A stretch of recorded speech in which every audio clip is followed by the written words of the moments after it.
A restricted memorandum is moving between a small circle of officials in finance ministries and national security councils. Its working title is Dollar Control Grid: From Reserve Asset to Strategic Weapon. The first page contains one short line that sets the frame. The same structure that makes a currency safe can, under pressure, turn it into financial nuclear force.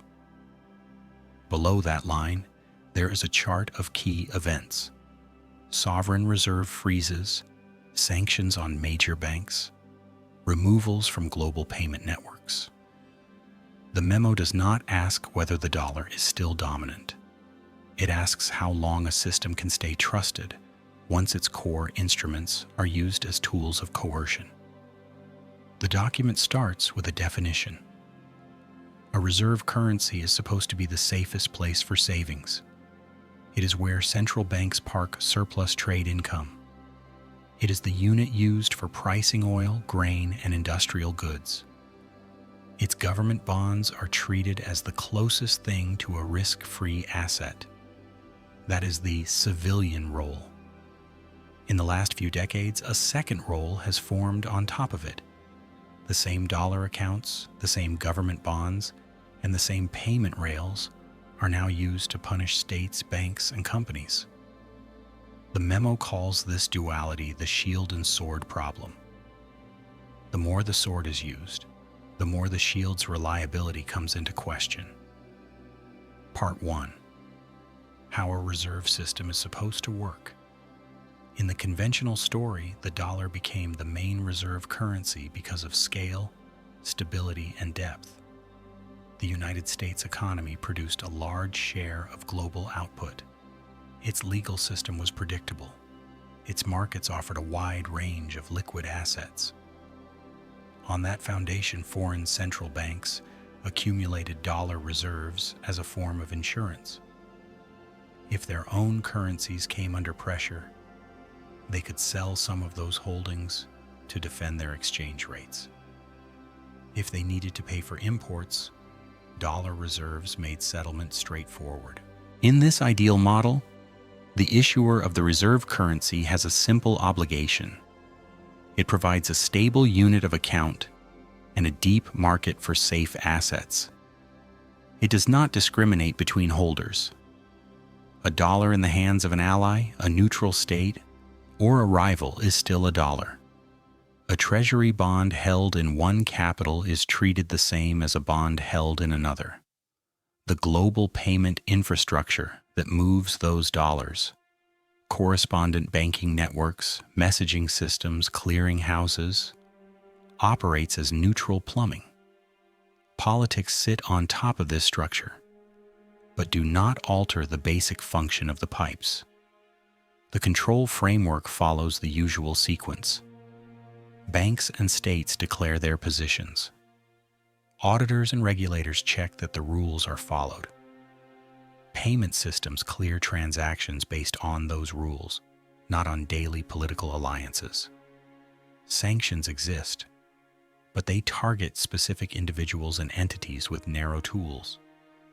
The core reserve function, store of value and medium of settlement, remains untouched. For decades, this was the implicit deal behind the dollar's dominance. Part 2. The discovery that the plumbing can be weaponized. The briefing traces how this boundary began to move. Early cases involved sanctions on smaller states and specific banks. Access to the dollar system was tightened around actors accused of money laundering, terrorism financing, or proliferation. At first, the amounts involved were small in the context of global reserves. The legal justifications were narrow. The effect, however, revealed something important. The issuer of the reserve currency did not just provide a safe asset. It controlled the on and off ramps. Investigative journalists and legal analysts started to piece together the pattern by reading executive orders, sanctions lists, and enforcement actions. They saw that the same institutions that managed reserve flows, large commercial banks, central bank accounts, custodians, were also the ones implementing asset freezes and cutoffs. Over time, the scope widened. Restrictions moved from individual banks to entire sectors, from single companies to whole jurisdictions.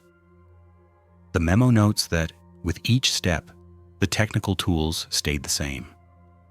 Only the scale and the targets changed. A key turning point came when official reserves of a large state were frozen.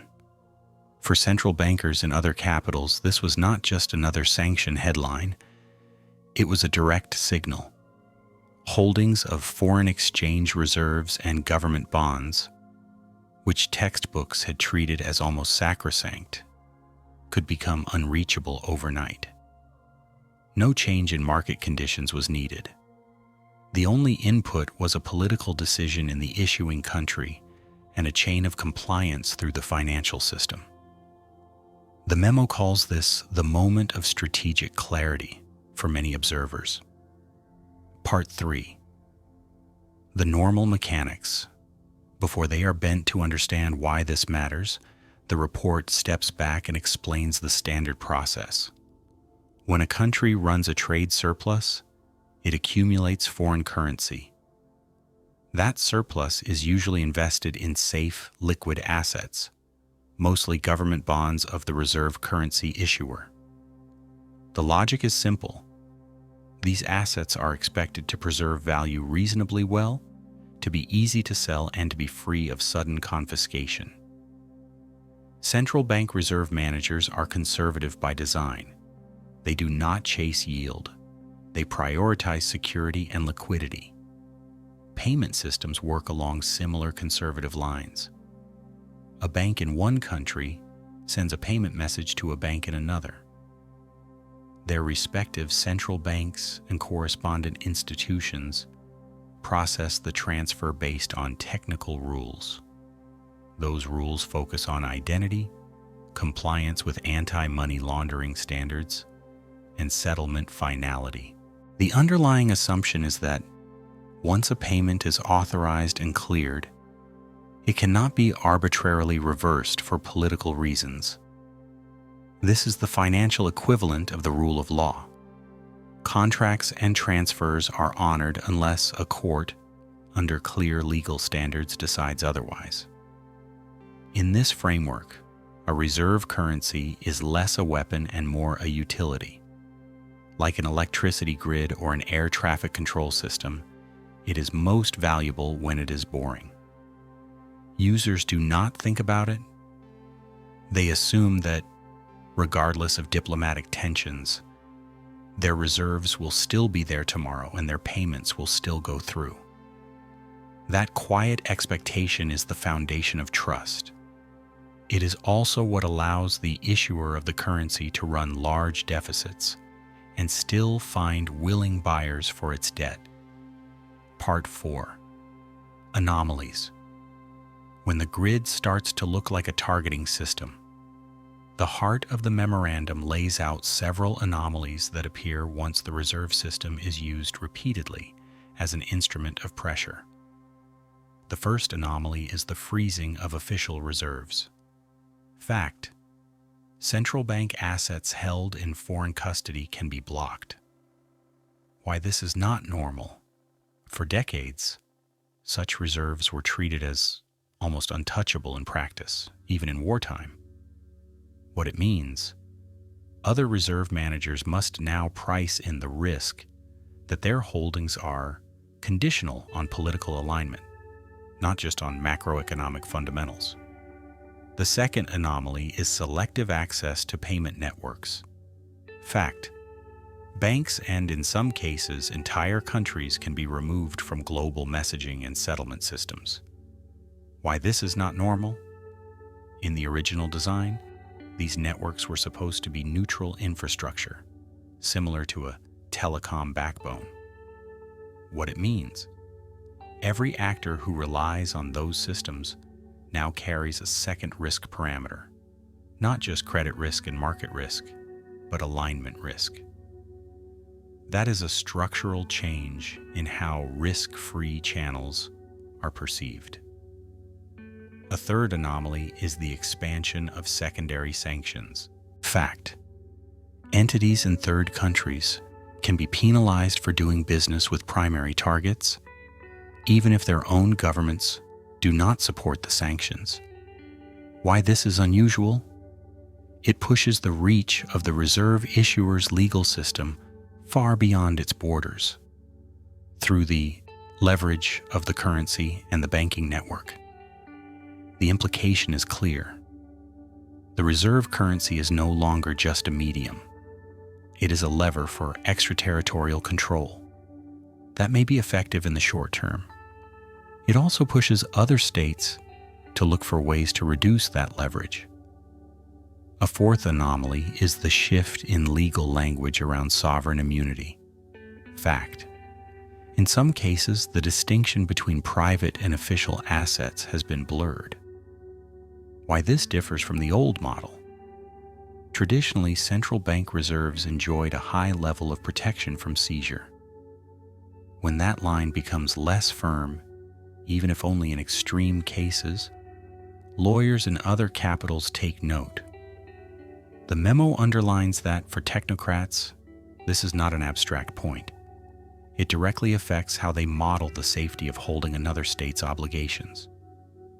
Part 5. Hypotheses about where this path leads. The report then lays out several clean hypotheses, without endorsing any. One benign explanation is that the system is adapting to a more complex security environment. Under this view, using reserves and payment access as tools is a necessary extension of policy. The risks to trust can be managed by keeping measures targeted, transparent, and tied to clear violations of international rules. Supporters of this view argue that the underlying strength of the reserve issuer's economy and institutions will outweigh any long-term concerns. A second, less optimistic hypothesis is that the short-term effectiveness of financial sanctions is blinding decision-makers to the cumulative erosion of trust. Each new freeze, ban, or cutoff looks successful in isolation. It imposes costs on the target. It signals resolve. But in aggregate, these moves rewrite the unwritten contract that underpinned reserve status. Under this view, other states will not respond with loud declarations. They will respond quietly by diversifying reserves and building alternative channels. A third hypothesis treats the weaponization of the reserve as a catalyst for a more fragmented monetary order. In that scenario, no single currency fully replaces the dollar, but several regional and bilateral systems grow in parallel. Commodity producers accept multiple units for settlement. Central banks expand their gold holdings and sign more swap lines with each other. Over time, the share of global reserves in any one currency declines. The reserve issuer still holds significant power, but its ability to use its unit as a unilateral weapon is reduced. The memo specifies what kind of evidence could support or weaken each hypothesis. Data on reserve composition, published with a lag, shows whether diversification is happening. Trade settlement statistics reveal whether more deals bypass the dominant currency. Legal and institutional changes, for example, new regional payment systems, show whether alternatives are gaining real capacity, not just headlines. Leaks or testimonies from reserve managers would provide qualitative confirmation of changing risk perceptions. Part 6. Global monitoring and quiet reactions. The final sections read like a situational report from a monitoring center. International financial institutions note the shifts in their research, but use cautious language. They speak of fragmentation risk, resilience building, and multipolarity, rather than loss of trust. Rating agencies mostly still treat the leading reserve assets as the reference point, but some of their long-term commentaries mention legal and political risks more often than before. Regulatory bodies such as securities commissions, European-level institutions, and task forces on financial crime focus on enforcement and compliance. Their mandate is to make sanctions and freezes work as designed. At the same time, they quietly map out the potential side effects on cross-border capital flows and on the stability of the system as a whole. Large private funds, for their part, maintain exposure to the dominant currency and its bonds because of liquidity and depth. But some of them also explore instruments and jurisdictions less directly tied to any single political center. Access to detailed data on these shifts is often limited. Many central banks do not disclose the full breakdown of their reserves. Bilateral deals are structured in ways that keep the exact terms off public databases. Some of the relevant documents fall under confidentiality or national security rules. The memo notes that this opacity is itself part of the story. When trust in a system becomes more conditional, actors have an incentive to move quietly. They adjust portfolios and build backup rails without broadcasting their intentions. The conclusion is brief and in line with the tone of the whole document. It restates the basic conflict. A reserve currency used as a weapon can be a powerful tool in a confrontation. It can also, over time, undermine the very property that made it valuable. Broad apolitical trust. If this is a temporary overshoot, the system will absorb it and settle into a new balance. If it is a structural shift, then the future of global finance is likely to be less centralized, more complex, and less predictable. The final question is left hanging for the viewer, not answered by the narrator. When you look at how the dollar and its bond market are now used as both safe asset and enforcement device, do you see a system reinforcing its authority, or a system gradually spending down its trust capital? And how much time do you think it has before that bill comes due? The memorandum has one section that focuses on the internal logic of sanctions design. It notes that, from the perspective of the issuing country, using the reserve currency as a pressure tool is a rational response to a world where direct military confrontation is costly. Freezing reserves, blocking banks, and cutting access to payment networks can inflict damage without a single shot. The calculus looks simple. Leverage existing dominance in finance to achieve strategic aims. The memo adds a quiet qualification. This logic works best if targets are few, measures are rare, and the rest of the world believes such actions will only ever hit outliers.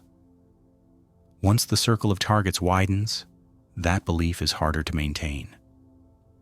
Another part examines how risk models inside central banks and large funds may be changing. Traditionally, country risk assessments focused on inflation, growth, political stability, and the legal system.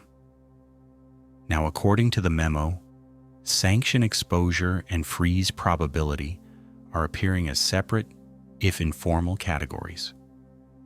Analysts ask not only can this issuer pay, but also might this issuer use its power over the system to discriminate between holders.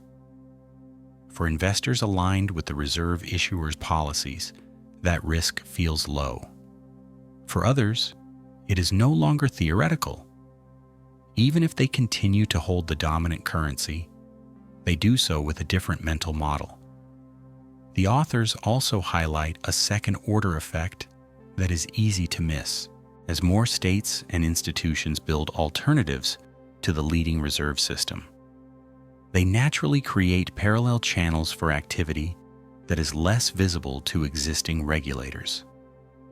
New payment platforms, local currency swap lines, and regional clearinghouses may improve resilience. They can also reduce transparency. The memo does not argue against diversification. It simply flags a trade-off.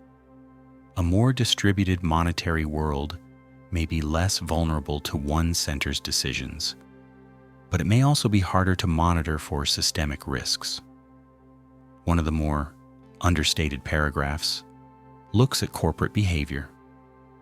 Multinational firms rely heavily on dollar funding, dollar pricing, and dollar settlement. At the same time, they operate in jurisdictions that may find themselves on the wrong side of future sanctions. Some are responding by increasing their use of local currency financing, by splitting corporate structures across regions, or by shifting critical functions to less exposed entities. None of this removes the dollar from the core of the system. It does, however, slowly reduce the absolute dependence that characterized the peak years of unchallenged reserve dominance. The memo then returns to a central tension that runs through the whole analysis. The more effective financial sanctions are in the short run, the more they signal to other actors that reserves and access can no longer be treated as politically neutral. Some policymakers see this as a manageable cost. Others, including some within the same institutions, see it as a gradual erosion of a strategic asset that took generations to build. The document does not resolve this tension. It simply records that both views exist, sometimes within the same building. In its closing paragraphs, the memorandum avoids any language of crisis or inevitability. It frames the situation as a path choice. One path continues to lean on the reserve currency's central role as an enforcement tool, assuming that economic weight, network effects, and military backing will keep trust high enough. Another path treats that trust as scarce capital and uses the weaponized tools rarely and with clearly defined limits. A third path, shaped more by others than by the current issuer, leads to a world where no single currency is strong enough or neutral enough to play the role the dollar has played. The final question is left to the viewer. Given the pattern of the last decades, which of these paths do you think we are actually on? And how confident are you that, by the time the answer is obvious, it will still be possible to change course?